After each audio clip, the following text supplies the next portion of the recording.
पहलवान सास।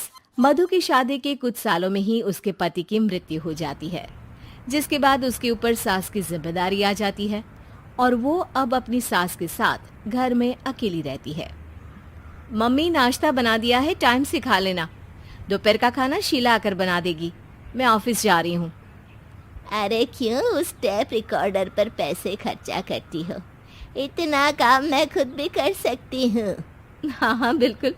आधे समय तो जोड़ों के दर्द की दवाई खाती हूँ और फिर काम करने की बात करती हो। दवाई खाती हो तो क्या, मैं अभी भी अकेली 10 पर भारी हूँ।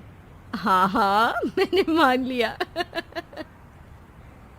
मधु घर से चली जाती है, जिसके बाद सास नाश्ता कर दवाई लेकर टीवी देखने बैठ जाती है। दोपहर को शीला घर आती है।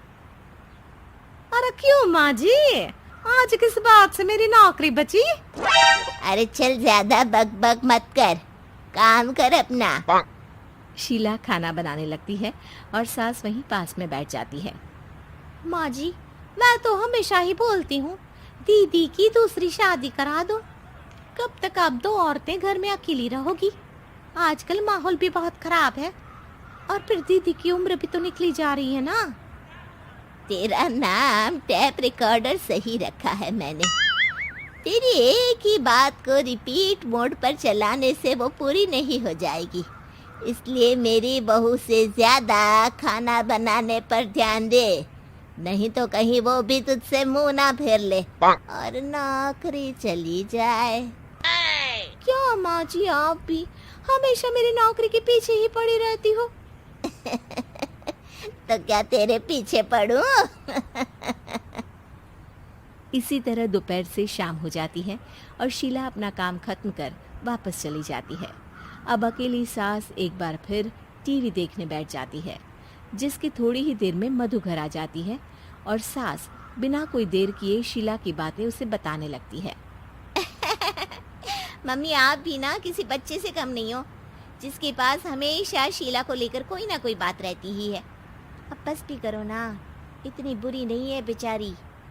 अरे मैंने कब कहा बुरी है, बस उसकी बातें करके मुझे बड़ा मजा आता है। सास की बात पर हंसते हुए दोनों डिनर करने बैठती ही हैं कि लाइट चली जाती है। अंधेरे में मधु मोबाइल की फ्लैश लाइट जलाकर मोमबत्ती ढूंढने लगती है। तभी उसे हॉल में कुछ गिरने की आवाज आती है। मम्मी, आप अंधेरे में इधर उधर क्यों घूम रही हो? अरे तेरे पीछे ही तो खड़ी हूँ। हाँ, अगर आप यहाँ हो तो वो हॉल में सामान कैसा गिरा? भूत आया। अरे मुझे क्या पता, जाकर देखना पड़ेगा ना। दोनों हॉल में जाते हैं, लेकिन वहां कोई नहीं होता। अब उन्हें कमरे में से सामान गिरने की आवाज आती है। लगता है ये भूत चोरी करने आया है, इसे वापस कब्र में पहुंचाना ही पड़ेगा। बस हाँ, आप ज्यादा ना 30 मार खा मत बनो, मैं पुलिस को फोन करती हूँ। अरे जब तक तेरी पुलिस आएगी तब तक क्या वो हमारे साथ बैठकर अंताक्षरी खेलेगा? हट डरपोक, संभालने दे मुझे। अब सास पास रखा फ्लावर पॉट उठाकर कमरे की तरफ बढ़ने लगती है, जहां उसे 2 आदमी दिखाई देते हैं। पीछे पीछे मधु भी वहां आ जाती है। मम्मी, अभी भी मौका है, बाहर भाग जाते हैं। मधु की आवाज सुन चोर चौकन्ने हो जाते हैं। ओए तुम दोनों, जहां हो वहीं खड़ी रहना, नहीं तो दोनों को गोली मार दूंगा। अरे तुम दोनों अभी के अभी बाहर जाओ, नहीं तो मैं तुम्हें जिंदा नहीं छोड़ूंगी। ये बुढ़िया हमें धमकी दे रही है। अबे तुम दो अकेली अब लड़ते क्या कर लोगी? अरे जा भेजा, दोनों को बांध दे। जैसे ही दूसरा आदमी सास को पकड़ने उसके पास आता है, तो वो उसके सर पर फ्लावर पॉट मार देती है।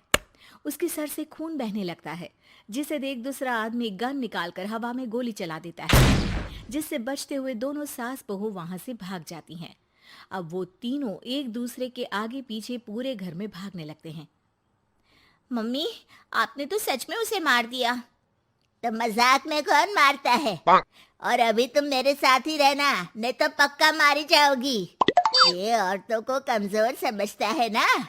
आज इसे औरतों की ऐसी ताकत दिखाऊंगी कि ये आदमी पैदा होने पर शर्म करेगा। ये अचानक आपके अंदर झांसी की रानी कहाँ से जाग गई? वैसे तो हमेशा जोड़ों में दर्द बोलती रहती हो। अभी तुम्हें जान बचानी है या जोड़ों के दर्द की कहानी सुननी है? मधु और उसकी सास कमरे में जाकर दरवाजा अंदर से बंद कर लेते हैं, जिस पर चोर बाहर खड़ा दरवाजा बजाते हुए उन्हें आवाज लगाने लगता है। क्यों डर गई? अरे वैसे तो बहुत धमकी दे रही थी। गेट खोल अब बुढ़िया। अबे पागल, धमकी देने और होशियार होने में फर्क होता है, पर ये दिमाग वाले काम तुझे तो समझ में नहीं आएंगे। रुक, अभी तेरा दिमाग ही बाहर निकालता हूँ। ये कहते हुए चोर गोली चलाने ही वाला होता है कि सास अचानक दरवाजा खोलकर उसके मुंह पर परफ्यूम डाल देती है, जिससे चोर गन फेंककर दर्द से चिल्लाने लगता है। मम्मी, अरे बहुत दर्द हो रहा है, कोई बचाओ, इसे हटाओ प्लीज। मैं किसी को कुछ नहीं करूंगा। क्यों रे, क्या थोड़ा सा दर्द होते ही मम्मी मम्मी करने लगा? अभी तो औरतों को कमजोर बोल रहा था। भूलियो मत, एक औरत ने ही तुझे इस दुनिया में जन्म दिया है, और वो भी तुझे ये दर्द हो रहा है ना, उससे लाख गुना ज्यादा दर्द सहकर। इसलिए औरतों को दोबारा कमजोर भूल कर भी मत बोलियो।